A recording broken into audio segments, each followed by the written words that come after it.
See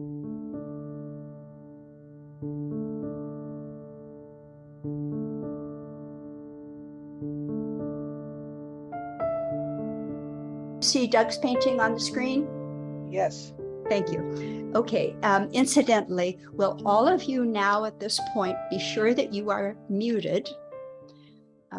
But if you would like to ask a question, Doug has invited you just to speak up and ask your question. And remember, you can either go to the audio button, or if you're on your computer, you can just depress the space bar while you ask your question.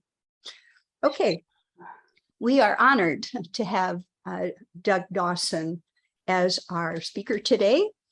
And he's coming to us from his studio in Denver, Colorado. Doug is a member of the Masters Circle of IAPS. He is a master pastelist with Pastel Society of America, and he was one of their annual honorees. He was a founding member of the Art Students League in Denver, and he teaches workshops across the country.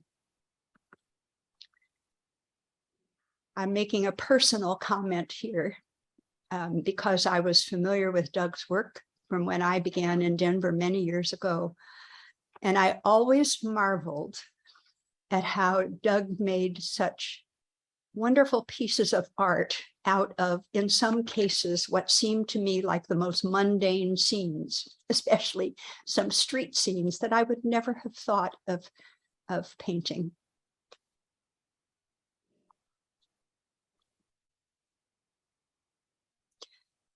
I took these off of his website just to give you a little bit of a sampling of his works. And this is his website, if you'd like to visit it later on. So now I would like to introduce to you all Doug Dawson, and thank you so very much for joining us. Welcome, Doug. Thank you for having me. Yeah, so I understand that you folks would like to see, a demonstration as such, and what I have done is in the last couple of years, I've put together several different Zoom demonstrations that are pre-recorded, and this allows me to teach Zoom classes without going through the awkward process of trying to paint while the cameras are set up on the computer. So that's what I'm going to do. I've got several different demonstrations I'm going to refer to. I'm open to questions as we go along. One of the things when I teach one of my ongoing classes at the Art Students League, or I teach a workshop, is I explain that painting is a skill that is, in my mind, like learning how to juggle. It's a set of skills, and it is like juggling. There's just some fundamental basic things that you need to learn how to do. At first, a person learns how to juggle by maybe trying to just keep two balls in the air at the same time, and then three, and then once they've mastered that, they go on to maybe trying to catch one behind their back, or that in the end, painting is more of a puzzle solving kind of skill than it is a body of knowledge. I mean, what demonstrates this is the fact that as artists, we get by with a vocabulary of less than 100 words. It's really a set of skills, and there are some basic things that I teach when I teach workshops. There's some basic things that I teach about, in particular, painting landscapes, about solving color problems, about creating exciting color. These are topics that, as I show you some step-by-step paintings here, that I may be able to address. But so these basic skill, because it's a basic skill set, it's possible to, unlike other subject areas, it's possible to teach people how to do this when they're just beginners, and at the same time do it in a way that enriches people who have been painting for a long time. Because basically, you know, while you're trying to teach somebody how to catch 3 balls, you can at the same time teach somebody how to catch one behind their back. And so, you know, it's really is a set of skills that really are best learned just by practicing them. But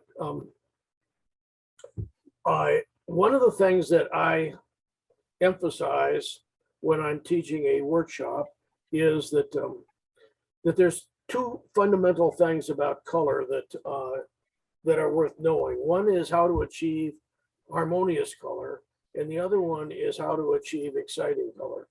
And so, just to start off with,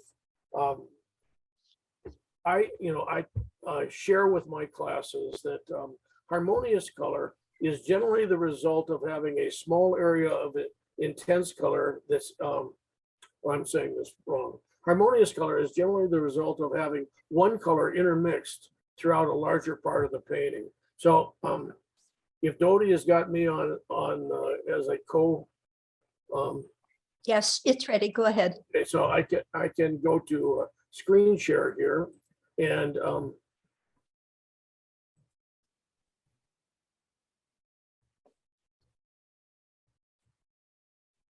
okay. Do you see the painting of the tree? Yes. Yeah. Do you? Okay. All right. So that's a finished painting. Okay. So so one of the first things I want to explain about this is that I usually start off with just 3 colors: a dark one, a light one, and 2 middle value ones. And by doing this, I establish a simple color harmony. So in this painting, I'm going to go through here, and I'm going to show you step by step how I began it.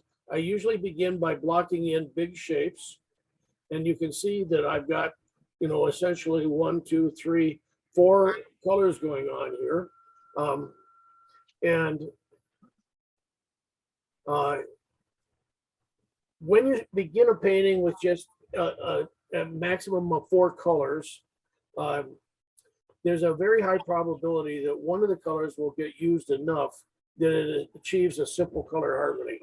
I explain it this way by using the metaphor that creating a harmonious color is like a weaver with a loom set up, and there's maybe they've got 100 different colors of thread vertically on their loom, but they take one color of thread and they weave that one color of thread in back and forth into all the other colors, and that one color woven into all the others unifies them and creates harmony.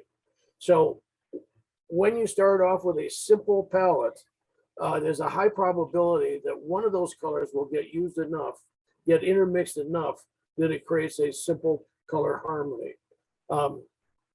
And so when you're beginning a painting, one of the other things that's worth mentioning, if I were to go back here to the original painting that's at the beginning here, the 2 easiest things to spot in any painting problem are the dark shapes and the light shapes.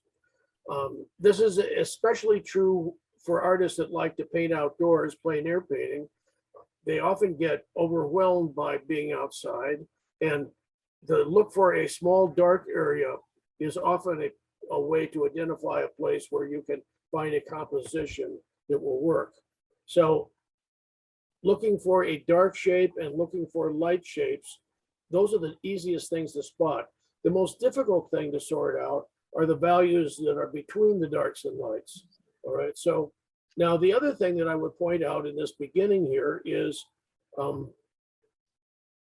that because of the surface I'm working on, I'm taking certain steps with this that you wouldn't necessarily need to take if you were using UArt or Lacarte paper.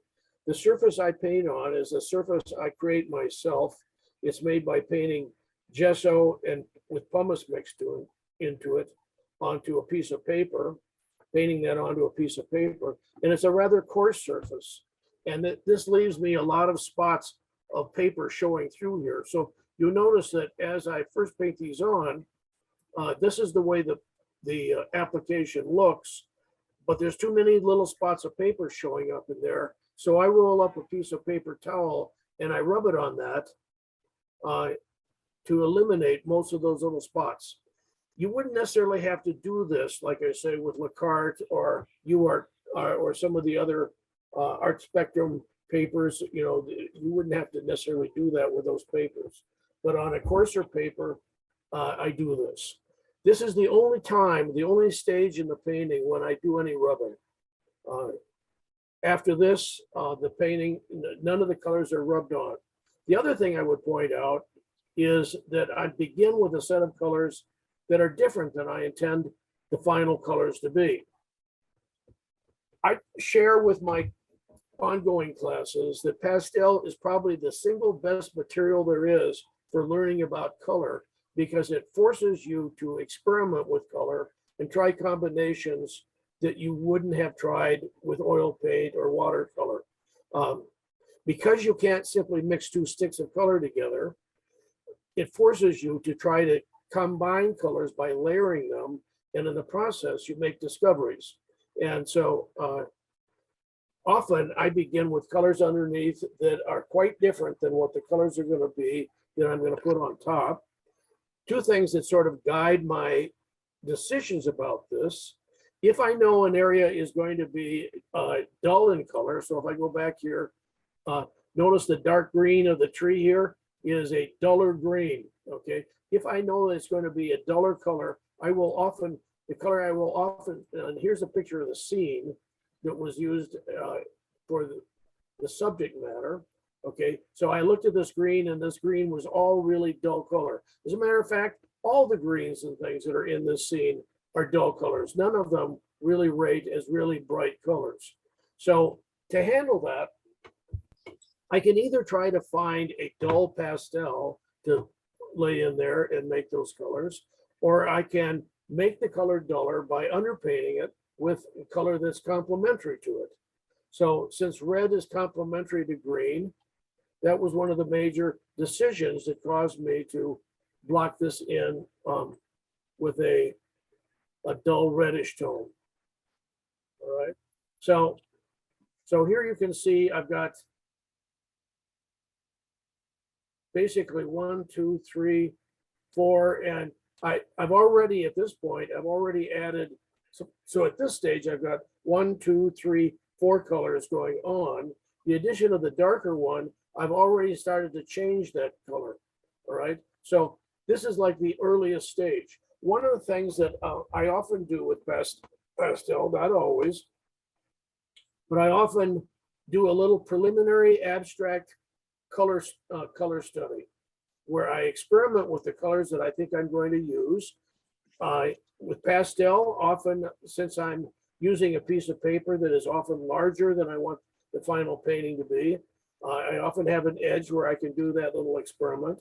And so I'll often experiment and do a little color thumbnail where I put down the colors I intend to use. So at an earlier stage, this little experiment over here on the left side was made up of these colors. And then I came in with the colors I was thinking about painting over the top. And so this gives me a good heads up about where I'm going to go with color. All right. So, and by the way, to speak more about this, if you're trying a little experimental study with color, a little color thumbnail, don't put them on your paper where they're spread out and there's space between them. Put them like pieces of pie that are all nestled together, in a global or circular fashion. When you do your experiments with color where the paper separates the different colors, the only thing you learn is how that color looks when it's surrounded by the color of the paper. And since you don't intend to have those colors surrounded by the color of the paper, that information isn't very useful. The other thing that I could point out before we go any further here is that I've chosen a warm tone to paint my landscapes on. There's about 3 different colors of paper that I often use, and it's not the color of the paper itself. This mixture that I paint onto the paper is a mixture of white gesso, it has pumice mixed into it, and it has acrylic. And so one color of paper I use, I add yellow ochre to it. Another color of paper I use, I add an alizarin color to it, so it's a redder tone. And the third one that I use, I add transparent red oxide, which is sort of a burnt sienna color to it. So I've got 3 different warm colors. This works very well with landscape because landscapes are typically made up of blues and greens. So those cooler colors look exciting on a warm colored paper. So here you see the colors blocked in. I'm already going in and I'm starting to add a second layer of color. And notice that with each one of these, I've already rubbed on it with that twisted up piece of paper towel so that I'm not dealing with so many of the little spots of paper showing up. So I've already started to add other colors over the top here. Primarily, I'm going in and I'm making the darks up here a little bit darker. All right. And so as we go along here, now, another thing to point out is that, there's fundamentally 2 basic ways to construct a painting. Painting is all about organizing with shape. Drawing is about organizing with line. So some artists would start off by doing a careful drawing. At that stage, they're organizing with line, but I often begin my paintings by simply going right after the big shapes and blocking those in. So in blocking in the big shapes are the primary element in a design. The design is less dependent on the little shapes and primarily dependent on the big shapes. So I'm blocking in the big shapes here to establish the design. And as I begin here, notice that I've started to make a change here. If you notice, the edge quality of the big shapes is starting to change. Down here, you'll notice that the edge is becoming contoured. This edge up here is starting to have some little movements in and out. You compare that to the initial block in back here. These things are less descript. All right, so as I go along, I'm starting to work on the edges. One of the, there's like 4 different skills that really characterize a mastery of painting. And one of them is the ability to suggest the texture of objects just with the edges. And so after I get the big shapes blocked in, I gradually start turning more and more of my attention to the edges. And procedurally, what I'm doing is I blocked in the biggest shapes. Now I'm starting to look at the biggest shapes and I'm looking for the big shapes within the biggest shapes. So it's a gradual progress of working from big shapes down to smaller and smaller shapes. All right, so here we go along and you can see that there's now big shapes within the area of big shapes here. Now, another important skill in landscape that really shows up in landscape painting is the ability to create the illusion of depth by separating foreground and background space. And this is one of the places where if we were to go back to the original photograph, you would see that there's very little color difference between what I would describe as the background in the photograph and what I would describe as the foreground. So there's 5 basic things that happen as space recedes. And to handle these 5 basic things, we generally have to divide the painting up into what we recognize as a foreground area and a background area. The way I have my class do it when it's a hands-on kind of class is I suggest that they try to imagine a guillotine of glass dropping down out of the sky, and it separates the foreground area from the background area. And what is in front of the glass would be thought of as the foreground, and what's seen through the glass would be thought of as the background. So we have this simple separation of space into a foreground area and a background area. Then within that area, there's 5 possible things that you can tweak to try to make the space go back. The most powerful one is the principle that as space recedes, the contrast between values diminish. This usually simply means keep your darkest darks in the foreground, okay?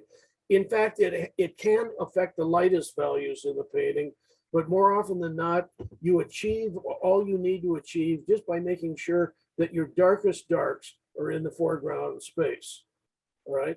Then the next one of the 5 that artists are intuitively aware of, they're so aware of it that they don't even think of it as a principle, and that is that as space recedes, detail is lost.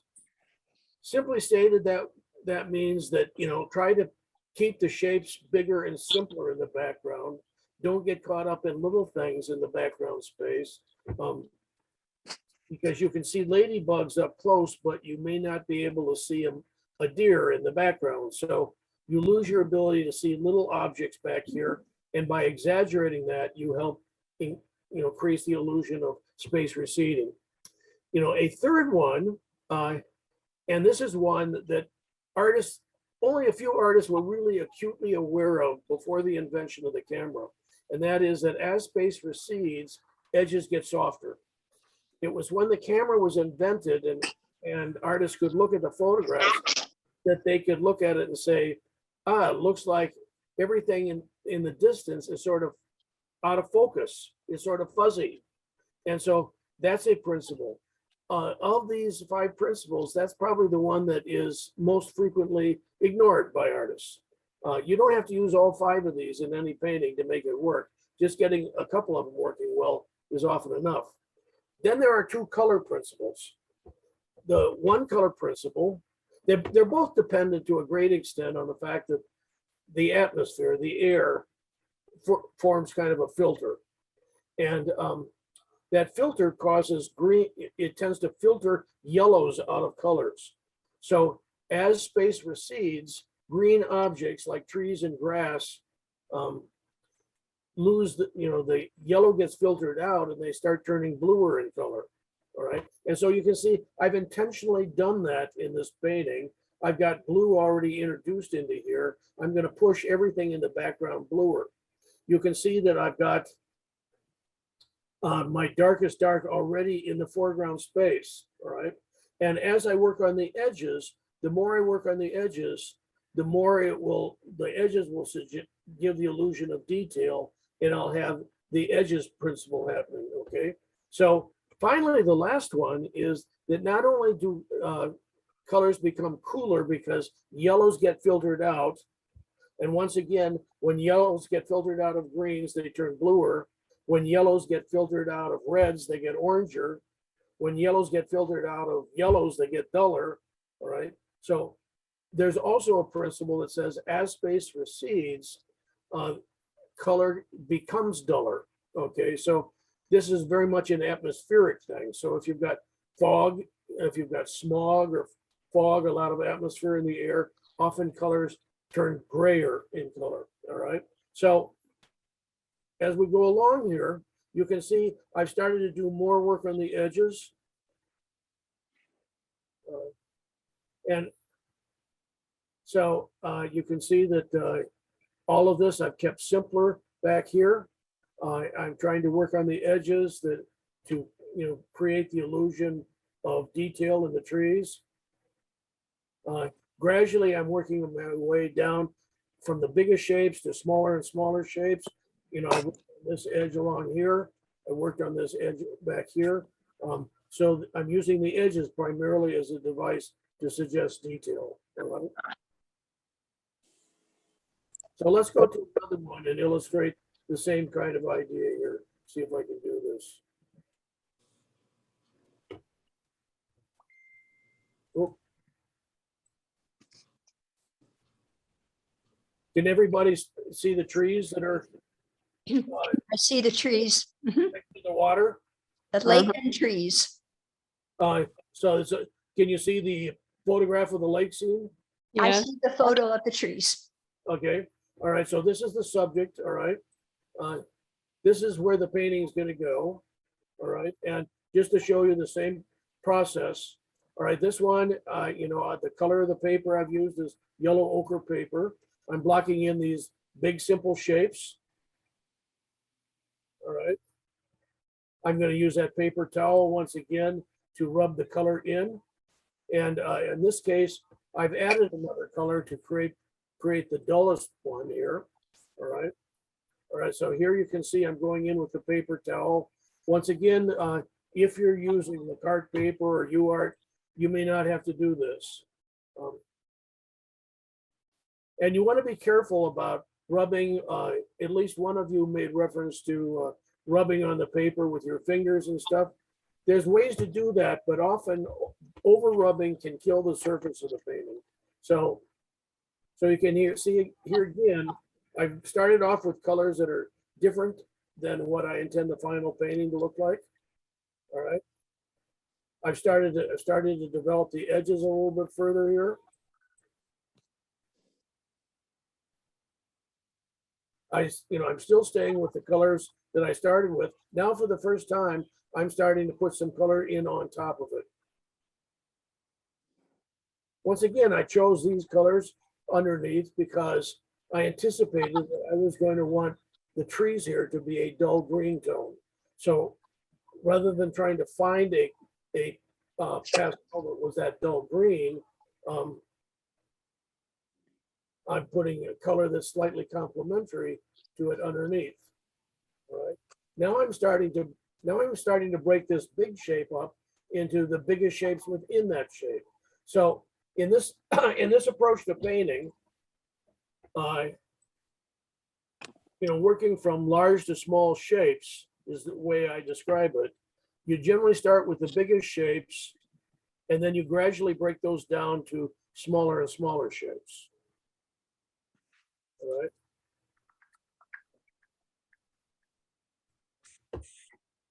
Now, as we go along here, this begins to illustrate another possible principle here. There's, like I said, two principles that regarding color that are important principles.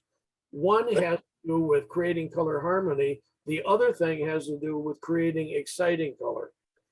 There is a very simple, straightforward recipe for creating exciting color. Almost every artist uses it, and 99% of them don't even know that they're doing it. And the principle is simply this. Exciting color is the result of having a small area of intense color set off against a larger area of dull color.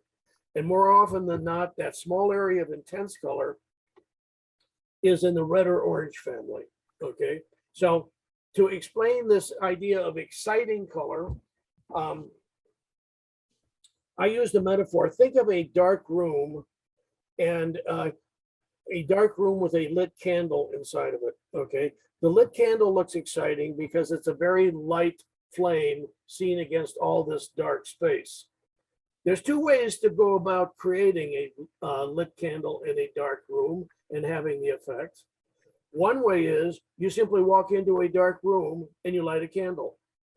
That's like beginning with a painting where there's lots and lots of dull color, and you go into it and you introduce a touch of bright color. And here again, more often than not, it's something in the orange or red family. Check out your art books. You're going to find a great many of your favorite paintings have a small touch of intense, warm color in them, all right? Often the subjects that the artist chooses to paint already has that in it. It's got a red barn, or they're painting a picture of a lady with ruby red lips, or they're already choosing something where that kind of thing is already built into the painting, all right? So, so to back up, I said there's two ways to create the illusion of a lit candle in a dark room. One is to take a dark room and light a candle. The other is to take a brightly lit room where the lights are on, the ceiling lights, the windows are open.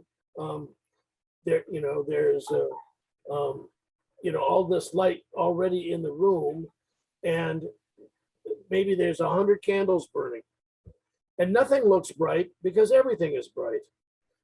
So this is, in order to create the illusion that you want, you have to be willing to pull some window shades, turn off some ceiling lights, and even blow out some of the candles so that the remaining candles start to glow.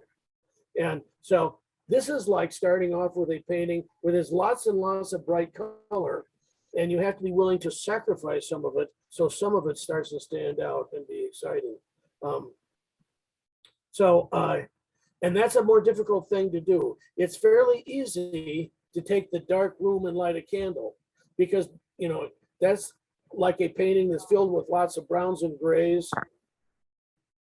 And nothing looks terribly exciting because everything is dull and, you know, dark or just dull, all right? So it isn't a big challenge. It isn't a big sacrifice to light a candle in that environment. But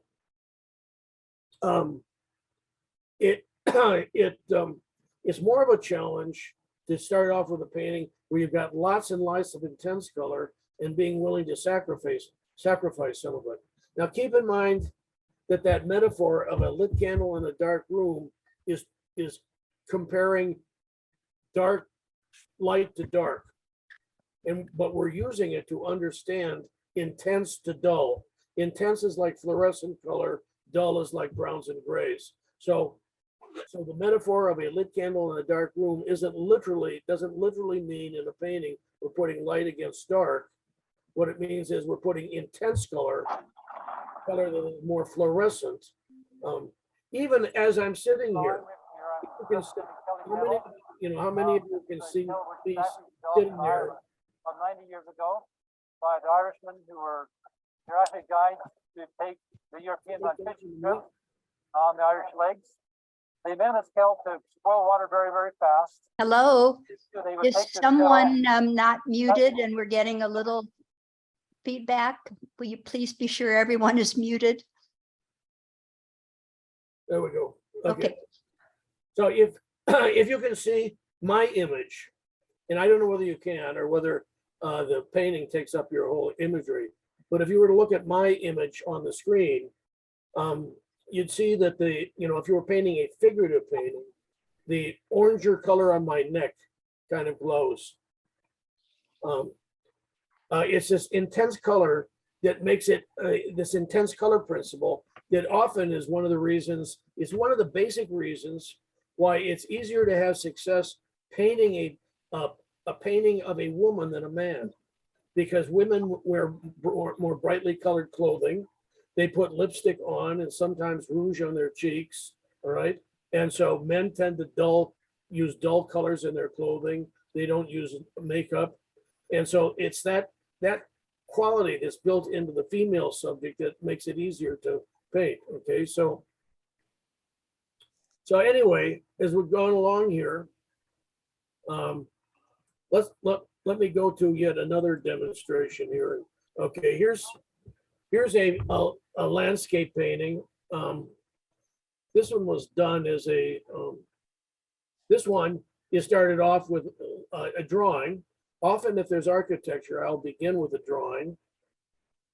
But once again, notice I'm blocking it in with just probably a limit of 4 colors. All right, and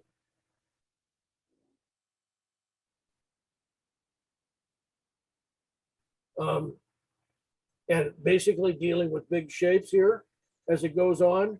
It's less obvious that the colors that are used underneath here are not the final colors, because the colors of the architecture were pretty dull to start with, but you can start seeing that I'm putting other colors over the top. So I'd say very nearly every painting I do, I combine colors that are, I put colors underneath that are going to be different than the colors I put on top. Here you can see a difference in the color that's on the side of the building. In fact, sometimes in an in-person class, occasionally I will have the class begin with 4 colors that are completely, I'll say, okay, I want you to choose the colors I'm going to use for the painting. And I want you to choose 4 colors that you think are absolutely the worst colors that could possibly be used to paint this painting. And And I will then point out that you can make almost any combination of colors work. All right, so so you can see that I'm working over the top of it. And notice how I intentionally chose a painting problem that the sign here is a more intense, warmer color. So I chose this subject because it lent itself to having a small area of intense color happening. And I did this demonstration. I won't get into the details of it, but I also use this to illustrate the idea of adding figures to landscapes, which I did in the very end of the painting, and included the figure in here. Okay. All right. So, okay, here's a night painting. Okay, and it illustrates the same principles, although there's things that I'm often asked about when it comes to painting night subjects. So before we go through this, let me simply, if you're interested in what are called nocturnes or night scenes, let me give you sort of a short list of things to know about creating the illusion of a nighttime scene. One is to have a light look like it's coming on in the painting. You need to surround it with a value difference of, probably at least 5 steps in value. And, so when we're talking about values, we're talking about steps in light and dark, and only about 10 steps going from white to black are possible. So I knew before I started that I was going to want these headlights to really glow. So that's one of the things. I know that I'm going to need to surround these by values that are dark enough that it will turn the lights on. All right. And you'll see that when it comes to painting this, once again, I'll be starting it off with colors that are different underneath. Another thing that's important for night scenes is to try to build it so that there is like a halo around your lights, a soft edge, a shift in color that goes from the center of the light to an area surrounding it. Okay. So once again, because it's architecture, I do a simple drawing to organize it. Notice that I'm blocking the sky in with a red here. Notice that the sky is not going to be red in the final painting. I'm blocking in the big shapes.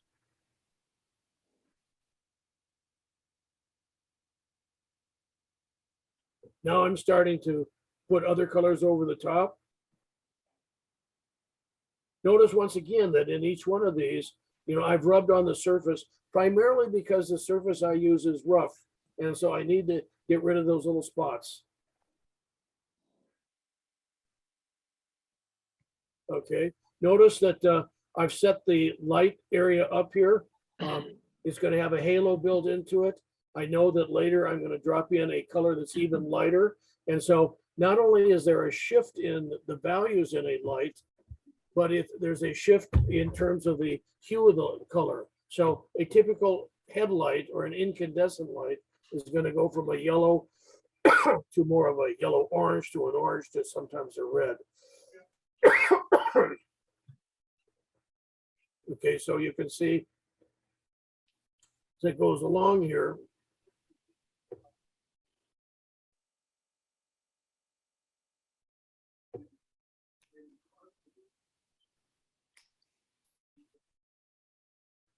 All right, so, okay, so can everybody see the image of the store surrounded by the snow? Yes. Okay, so that's working for you. Okay, so once again, now this one is gonna show an exception to the rule here. Most of the painting is going to get blocked in with a very simple set of colors, as in the past. But because I know that there's going to be all these lights on in the window, I'm going to give myself the privilege of using more than 4 sticks of color to begin with, because I know that I'm not going to be able to get the rich reds and oranges and yellows in the windows if I have to put those on top of other colors. So only in the window areas am I going to go ahead immediately and block in some a selection of colors. When it comes to the building, the snow, the car, all of this is going to be blocked in with, once again, I'm going to follow that same rule of a restricted palette. Notice at this stage, you can see that I've used a halo. There's like 1, 2, 3 lights. The rest of this is lit up, but they're not lights. Okay, so this is a light, this is a light, and this is a light in the distance. Even though this is a city scene, I've thought, as I thought about it in my mind, I've divided this up into a background and a foreground. Less detail back here. My darkest darks are happening in here. The darks back here aren't as dark as this. Remember that principle of the contrast between values diminish as space recedes. Usually it's just the darks we think about, but in a night scene, the lights, it's often good to treat them so that the lights get a little bit darker as they go back in space. So in the actual reference I used, this light back here looked just as light as this one. So these principles that are used to create the illusion of depth, the 5 of them, and I gave them to you. The contrast between values diminish, detail is lost, edges get softer, color gets cooler, and color gets duller. That, while those things happen, quite often, in order to make them work, you have to impose it on the painting. You have to exaggerate the principle. It's quite often that those things aren't really happening either in nature, if you were plein air painting, or in a photo reference, and you have to impose it. So, and I don't know that I have a picture of the actual scene on this one or not.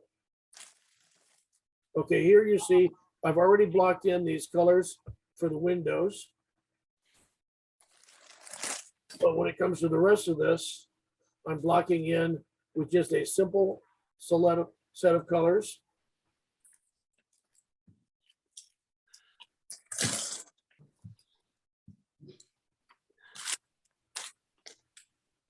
And I fault my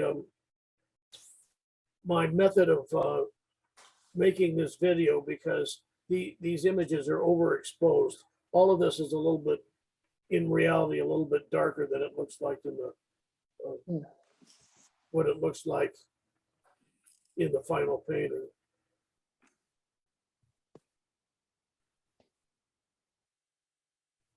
So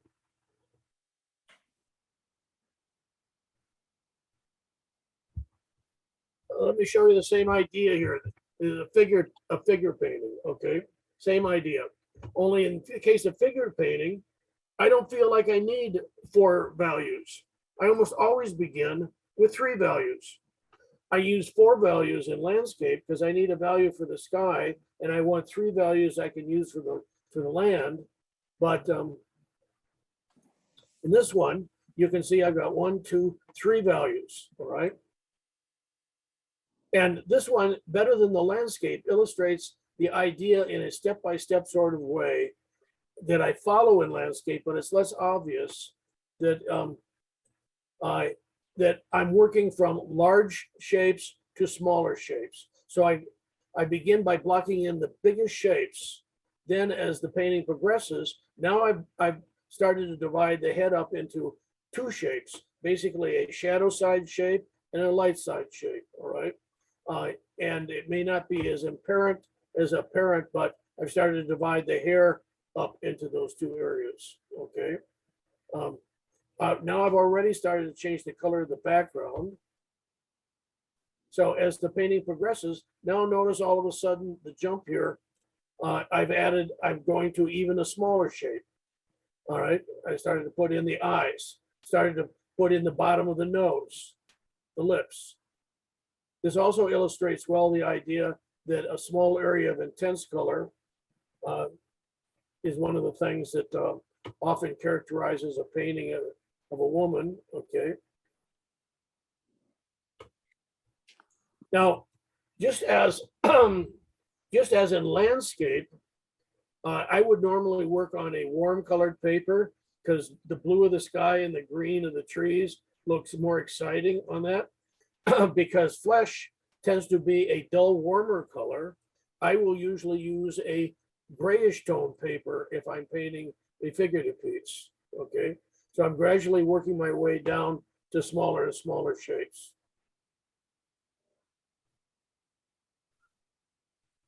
And you can see I've divided the jacket up into a couple of big shapes.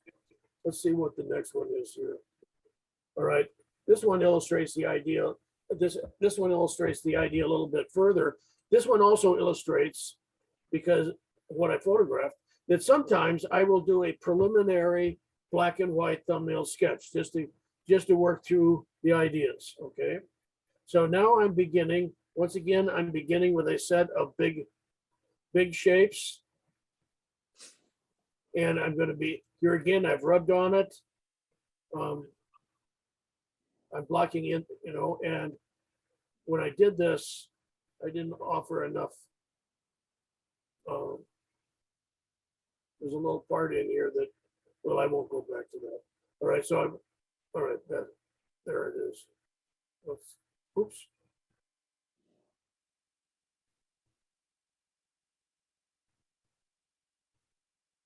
This one I goofed on because I didn't allow for enough time for people to see it, but I was just showing the proportions of the face. So in the case of figure painting is very much having committed to memory a set of proportions that you can use. Here again, you can see I'm blocking in. I've got the whole painting blocked in pretty much with just 3 values. The lighter green here on the face. I'm not planning on having his face green. So here again, I'm planning on putting colors underneath that will make the colors I use on top duller. All right.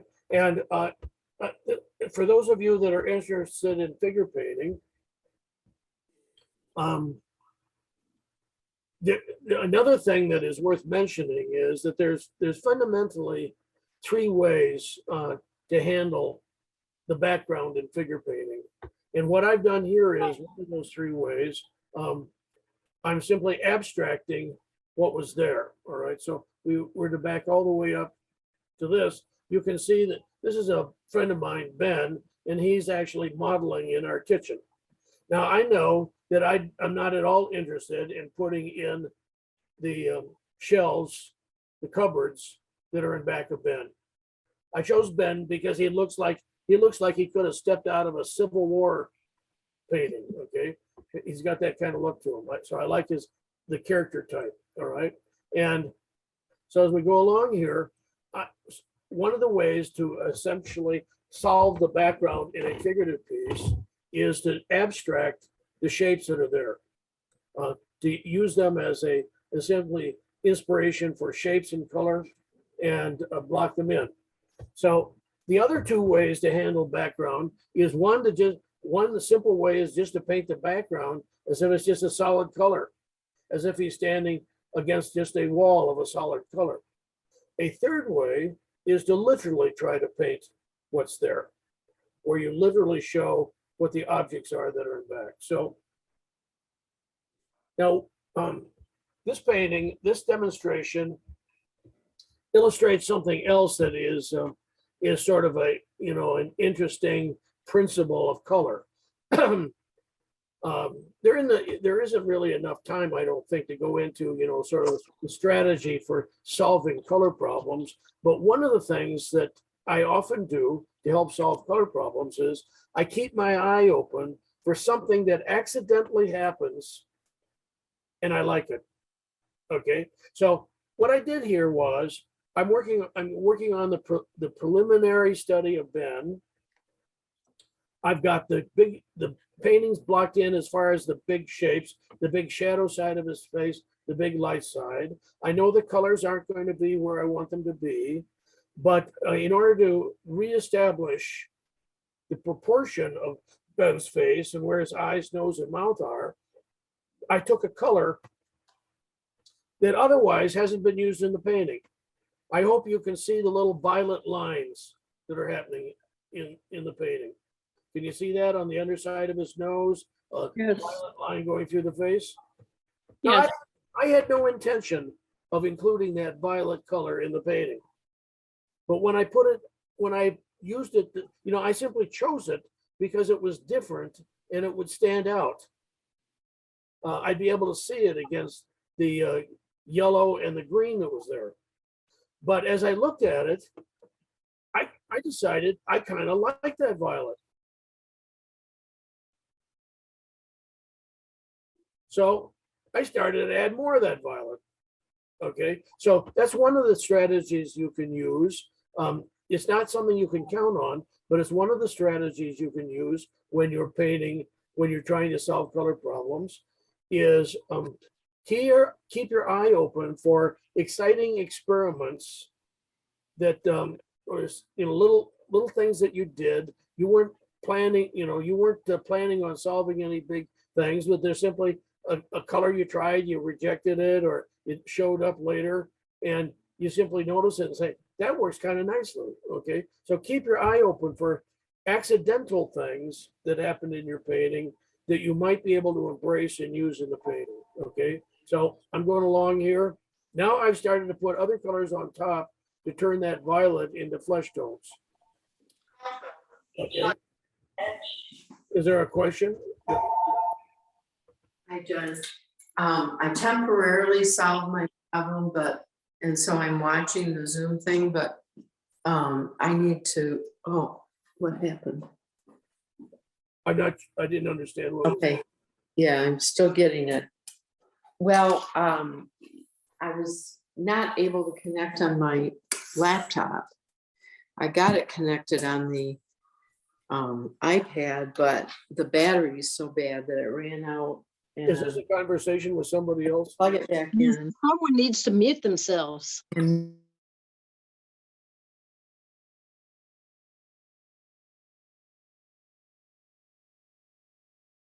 I don't know what was happening, but I just muted everyone from mine. So go ahead, Doug. Uh-oh. No, no, no, no. Oh, Doug, I'm sorry. I muted everyone in order to get rid of the interference, but you may have to unmute yourself, Doug. Okay. All right. Okay, sorry. Let's see where I'm at. I think I'm unmuted. Am I unmuted? We can hear you. Okay. All right. So I'm now notice that, part of what this illustrates, and it's the same process that I follow in landscape, only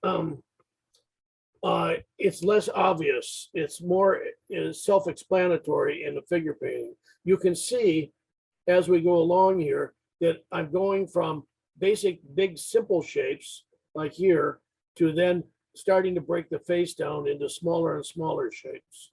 Okay, and so eventually we get here. I'm not, at this stage, I'm now dealing with upper and lower lip. I'm starting to deal with the shape of the eyes more accurately.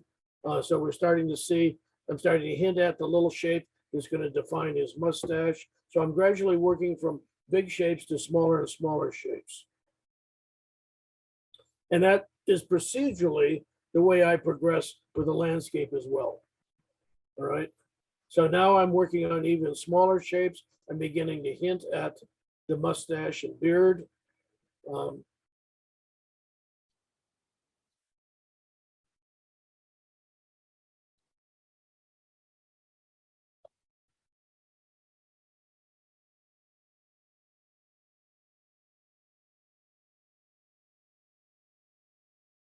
Now, I've hinted at the idea that there is another way of painting, that most of my work is done working from large to small shapes, but there's another way of going about doing this. And let me see if I can find an illustration of that.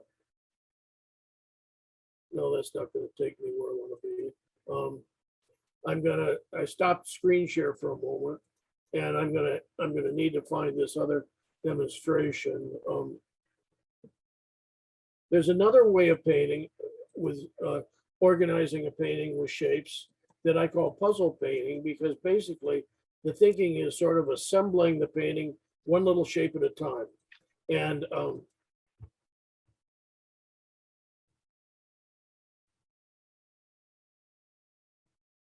I'm gonna illustrate it for you here.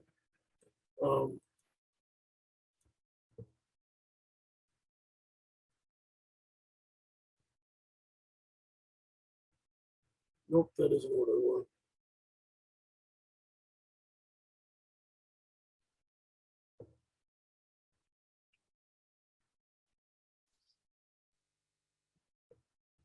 Okay, so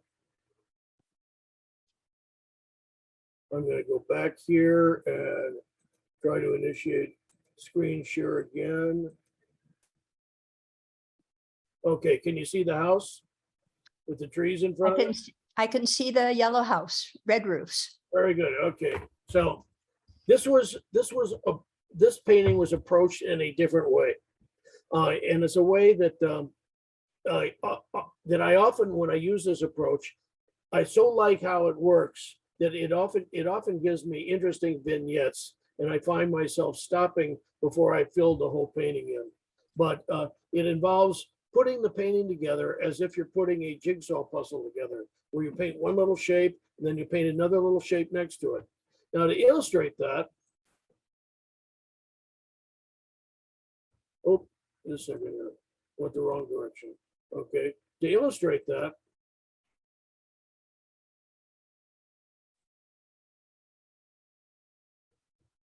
here's a jigsaw puzzle, okay? And so it starts off with a bunch of little pieces, and then you add a few more pieces to it. And then you add a few more pieces to it, okay? And then as it goes along, and as you assemble it, you often start getting an interesting kind of shape that emerges. Now, assembling a painting one shape at a time is like putting a jigsaw puzzle together. And so it can be done where it fills in the whole painting, or the artist can simply stop at some point in the painting process because you like the abstract shape that results from it. Okay.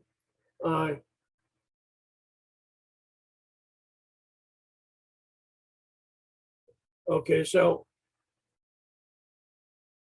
this painting was done that way. All right. Oops.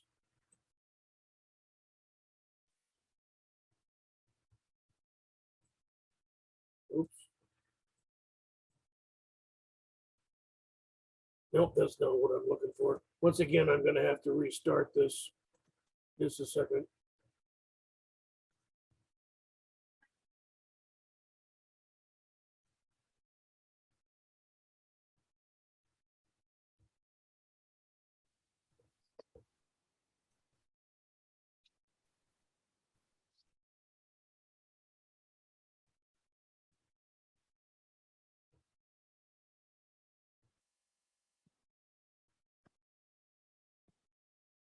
It appears I got two versions of the same thing. I'm not finding what I'm looking for.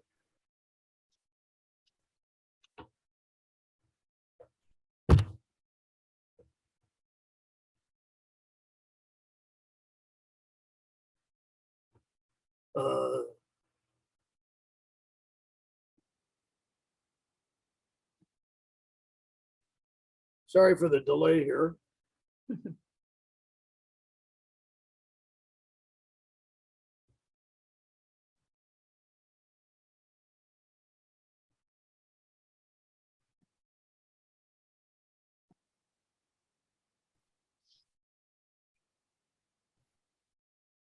Let me look for this in another way.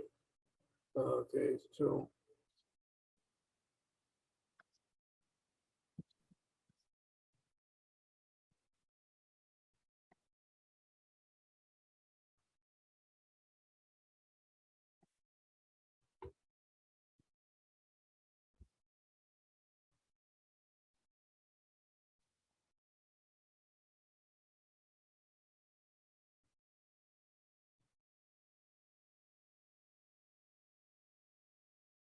Well, it appears to me that I'm not gonna be able to find what I'm looking for there. So this is probably a good point, a good time to stop. And, I've got a bunch of other visuals that I can show you. I'm not going to be able to illustrate that other example of puzzle painting, but at least not right offhand.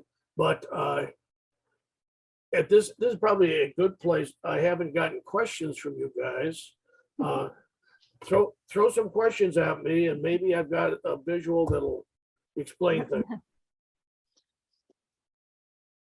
I guess I'll speak first and say, what a fantastic demo. What a fantastic demo. Just the way you organized it. I allowed us to get so much from you in such a short period of time. I thank you so very much. And but we still felt like we had you live. That was wonderful. And I will just invite everybody to unmute themselves now and go ahead and ask whatever question you like. I can't unmute you all. You have to unmute yourselves. So Doug, you said that you start with colors that aren't related to how it will finally look. Yeah. How do you choose what those colors are? Do you just go by value? There's basically two fundamental, my thoughts sort of run in two directions when it comes to choosing those colors. One of the simplest ways is if I'm looking at a painting problem where I know the colors that I want in the final painting, I want them to be dull, that naturally leads me to think about choosing a color underneath that may be close to the complement of the color. So if I know a green is good, I'm going to want the green to be dull. I'll think about something that has some red in it to put underneath. It doesn't have to be a straight red. It could be a red violet or whatever. But there is another way of thinking about it. Two things happen when you layer color, depending on how you go about doing it. If you layer color and you do it in a very loose, casual sort of way, almost a scribbly sort of way, where you allow some of the color that's underneath to show up, those little touches of color have the potential to be the small, exciting, intense colors. And that, in fact, is something that I could possibly, if you guys want me to, I can try to show you some examples of that kind of thinking. So let me. Yeah, that would be fantastic. Okay, so.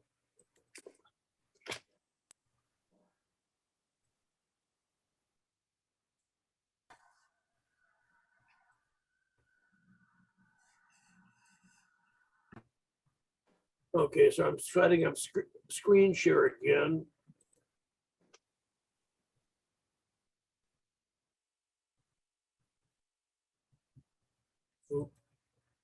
Nope, did it wrong. Gotta do it again.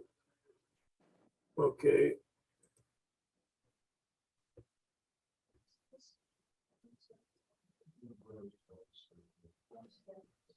Okay, so can everybody see the painting of the tree here?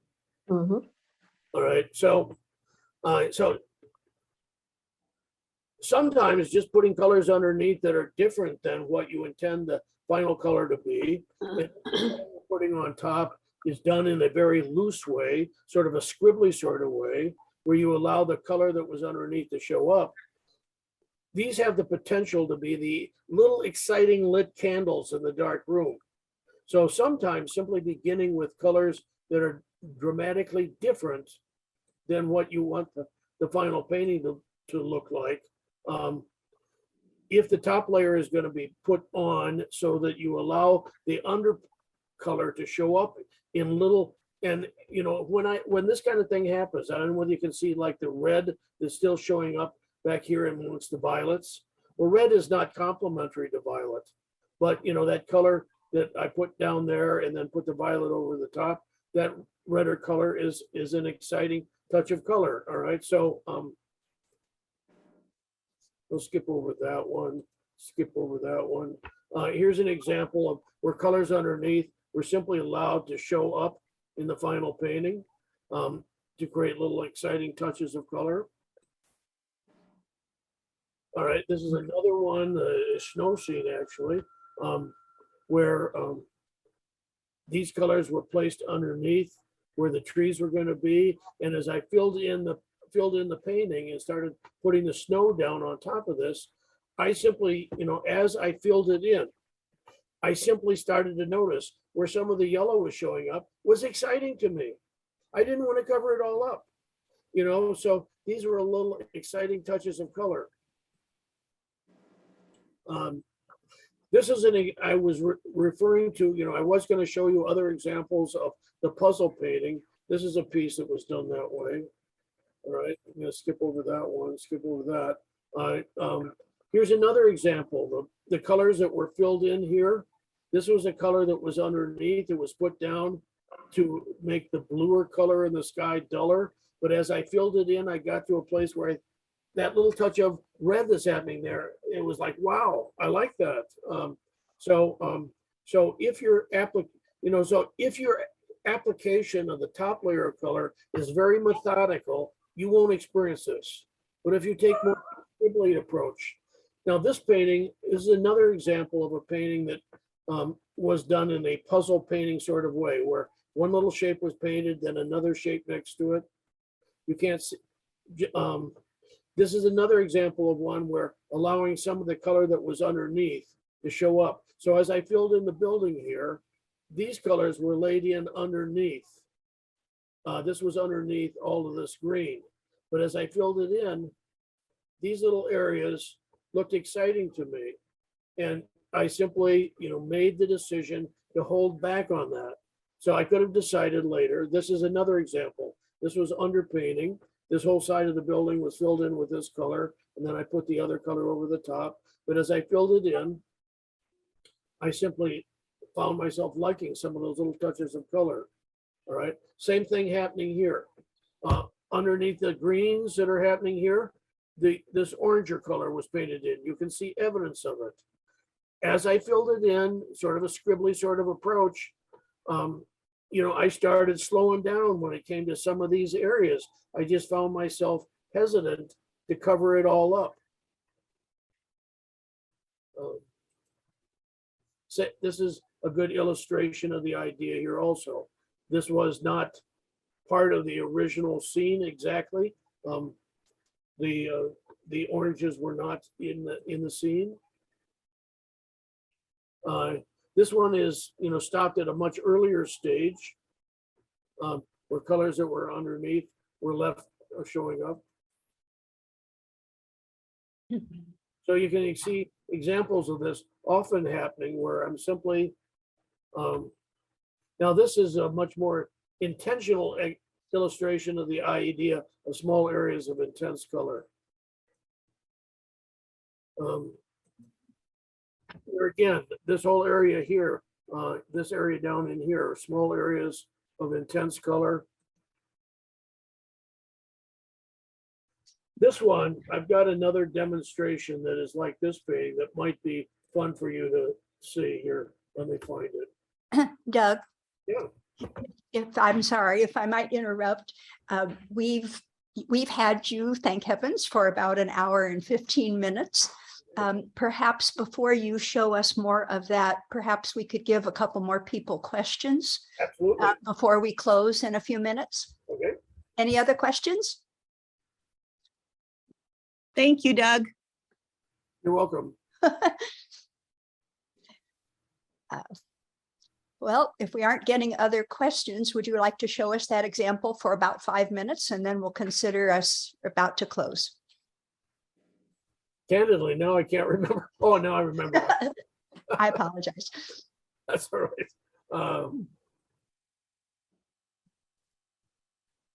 Okay.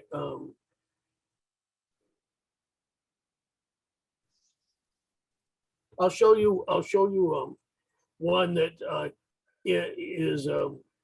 was done as what's called an interstitial, and it's kind of fun to watch. And so let me back up here.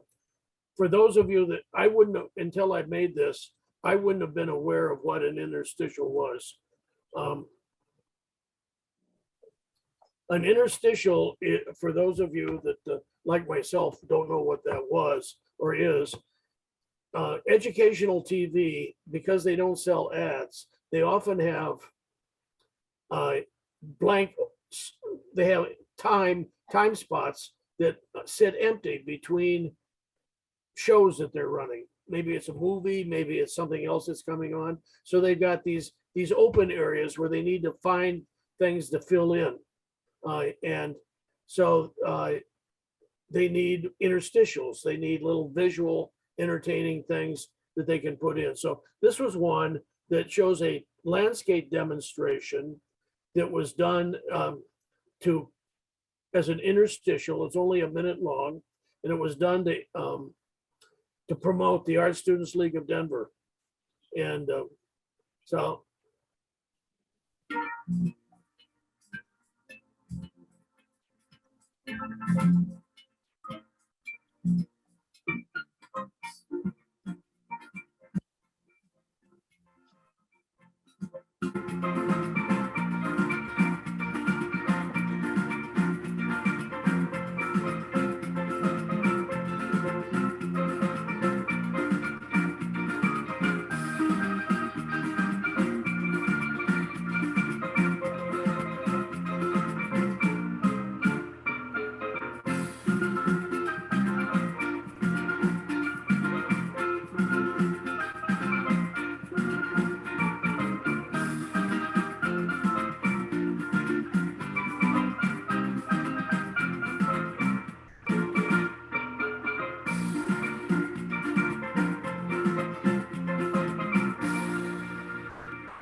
and that'll be the last thing. And just share that the hardest part of that was learning how to play the steel drums. That was awesome. That was awesome and a great way to draw us to a very positive conclusion. So terrific. Thank you all. Thank you, Doug. That was great. Everybody, So much. please unmute yourself so we can give Doug a nice round of applause and appreciation.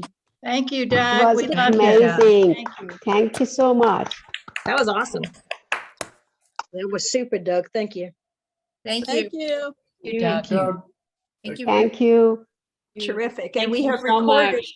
we have That's awesome. recorded it. And so it will be on our website for you all to look at again, should you like, and you too, Doug. So, all right. Well, wonderful. This was a great meeting and I really am appreciative. And I want to tell you one little tiny story on Doug, and then we'll close. Many years ago, when I was beginning my little silly art career in Denver, I had a bunch of portrait students who kept coming back, and I wanted to give them something more. I was this still very lowly, humble artist, and I admired Doug's work and asked him if I could pay him a pittance, I'm sure, to come and do a portrait demo for my little group of repeat students. And I will always remember he came into the rented church room that I had lined up. And he came in and he had a Maxwell, I think it was Maxwell House coffee can in his hand. And he turned it over on the table and poured out a bunch of pastel pieces. And from that little mix of colors proceeded to do an absolutely marvelous demonstration. And I hope Doug doesn't mind my saying this, but one of the things that helped me the most was that at one time during that demo, Doug turned around. He was working on a portrait. He kind of turned around and he looked at the group, which was very silent because they were so engrossed and appreciative. And he looked at us and he kind of grinned and he said, "I'll bet you're quiet because you're wondering how I'll get out of this hole that I've painted myself into." Now, none of us thought that, of course, and we all immediately erupted into laughter. And he went right back and continued to paint this wonderful piece. But I remember the hopeful feeling it gave me because we all struggle through the middle sometimes. And for me at that stage to see that you, as such a phenomenal professional, even went through that same struggle in the middle, inspired me and it helped me. And I thank you very much for your candor. Jody, I'll add one thing to it. Many years ago, a close friend of mine, Albert Handel, who I'm sure most of you know Albert's work, Albert said to me, he said, "Doug, if a demonstration is going wrong, don't tell anybody. They don't know." Well, very good. All right. Well, thank you again, everyone. Thanks everybody for participating. And Doug, we hope we cross your path again. Thank you. Yes. I will Yeah. consider the meeting closed. I'll stay on for a few more minutes if any of you would like to stay on and chit chat anymore. So thank you, everyone. See you in February. Thank you, Dodie. Thank you, Dodie. Jody, I just add, you guys decide you want me to come to Arizona, I'm always open to that, so. Oh, yeah, please. Yes. All right, you're on. Please. Okay, Okay. thank you. Thank Bye you. now.